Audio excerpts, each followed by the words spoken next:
Уважаемый гражданин, мен военкоматтан кеп тұрмын, маған Джонни Жандарбекұлы керек. Тоқтай тұршы, дивандарын санамайшы, 1, 2, 3, 4, 5, 6. Мәліметтер бойынша Джонни Жандарбекұлы сіздің үйіңізде тығылып жатыр екен. Көшіп бара жатыр едім, көмектесерші. Қой, братын, уақыт жоқ. Дома. Не болды, братан, кетіп қалды ма? Военкоматтан ғой мен іздеп жүрген. Блин. Қашып жүрмін ғой, мен табаса тағы. Қазір осенний призывке армияға шақырып жатыр.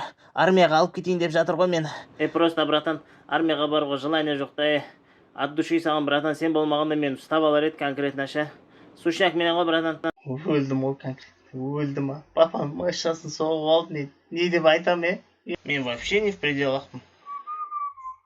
Или Арман рульде отырды деп айта салайын ба? Айттым мен оған, айдама машинаңды соғып аласың. Ай, бля. Не үшін нервничать етіп отырмын мен? Мен соққан жоқпын ғой, өзі жауап береді.